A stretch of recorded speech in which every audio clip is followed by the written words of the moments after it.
At the start of the 1950s, Joan Miro began feeling the need to settle permanently in one place and be able to make his great dream come true, a studio where he could create his works. He entrusted the design of the studio to his great friend Joseph Louis Sert, an acclaimed and prestigious architect who was a leading representative of the postulate of the modernist movement in architecture and was dean of the Harvard Graduate School of Design.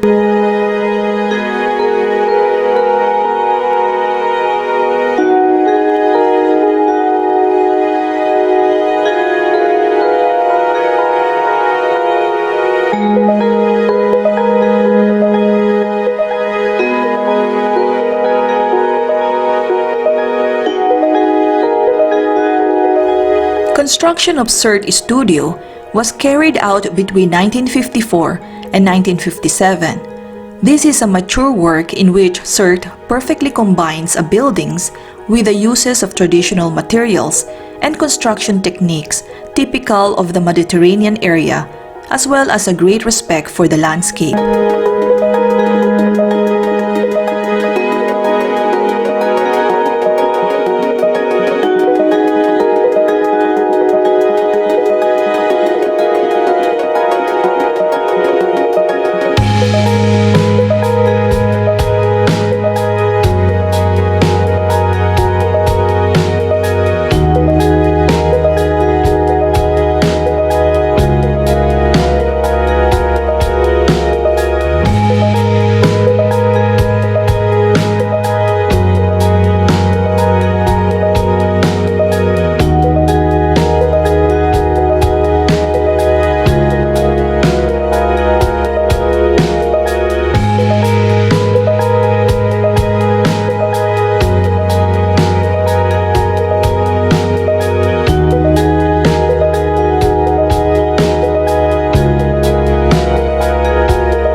The Sert studio bears witness to the artist's final creative stage, which saw the culmination of his brilliant human and artistic process.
After the construction of his marvelous studio, created by his friend Catalan architect Joseph Louis Sert in 1956, a few years later, around 1959, Joan Miro acquired some adjoining land and buildings called Finca San Boter. This was a period of over 25 years of fervent activity and intense aesthetic adventure, during which the artist never lost his fighting spirit and hunger for experimentation. This is a typical rural Mallorcan house that dates from the 18th century and which Joan Miro acquired in 1959, called San Boter, that represented an expansion of his working space, as well as being an environment that referred to the origins and acted as a connection with popular culture. Initially intended to be a sculpture studio, San Boter became his second painting studio, principally for large-scale works and his place of refuge.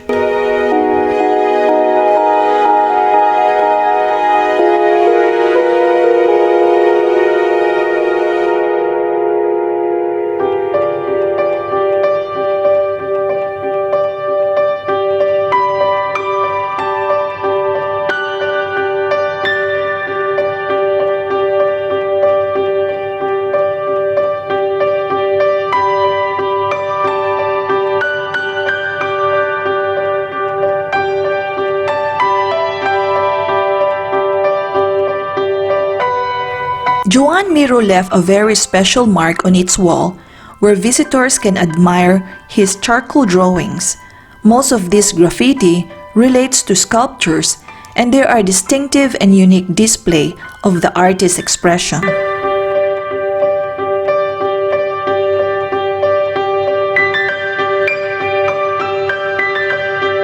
Joan Miro began drawing regularly at the age of 8. His sketchbooks of 1905 contain nature studies from Tarragona and Palma de Mallorca, both areas in Spain. In 1907, he attended the dhellesjournal School, Industrial and Fine Arts in Barcelona, and stayed there until 1910. In 1912, he officially decided he wanted to be a painter. He spent 3 years at a school run by Francisco Gali and had his first solo exhibition in 1918 at the Daluma Galleries.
For Joan Miro, Mallorca was an extraordinary place where he would create in peace and freedom.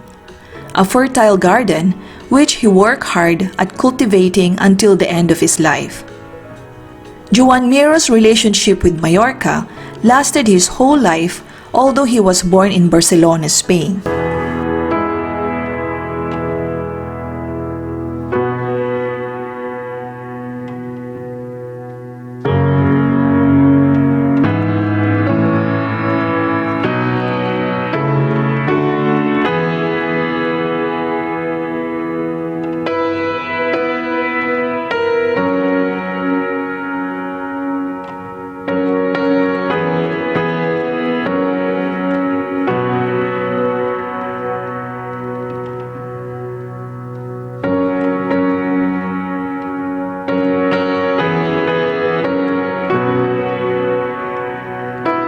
Joan Miro's mother, Dolores Ferra, was Mallorcan, as were his maternal grandparents. This family connection meant that from 1900, he spent his childhood summers on the island.